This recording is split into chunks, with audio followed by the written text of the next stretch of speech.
Kailan ka pumunta sa akin? Ha? Kailan ka pumunta sa akin?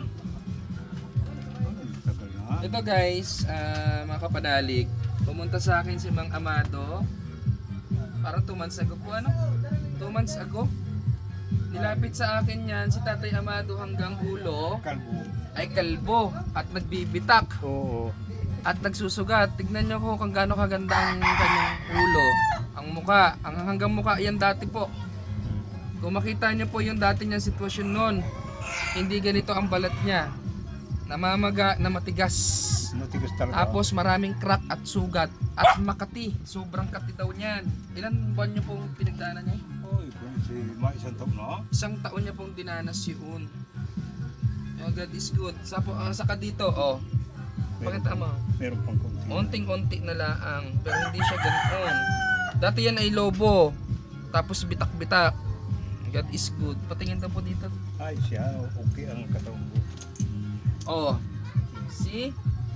Napakaganda ng kanyang balat. Maganda na. Hindi gaya ng dati. So akala ni Mang Amado, akala po ni Mang Amado ay forever na siyang ganun. Naiyak si Kuya Amado sa akin noon. Eh grabe, ang galing ng Diyos. No? Maganda ng balat. So meron na po kami na imbento ng gamot dito sa mga sakit na ito.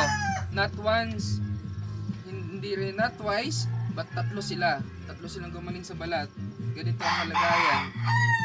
Nakuha ko na. So abangan nyo po yung gamot na yon. Ilalabas ko po yung sa susunod. Galing? Talaga po eh. Pero ito ako malamit nagpabot ko ako pagpagirma. Ang dami na pagkukulang ko. Sabi ko, ang laki ng gastos ko. Sabi ko, dito lang pala ako magaling sa masagsi. Bakit ako lumayo pa? Galing pa siya sa mga ibang manggagamot, mga sikat na sa vlogger ng manggagamot. Talaga, mga sikat doktor. yun. Wala.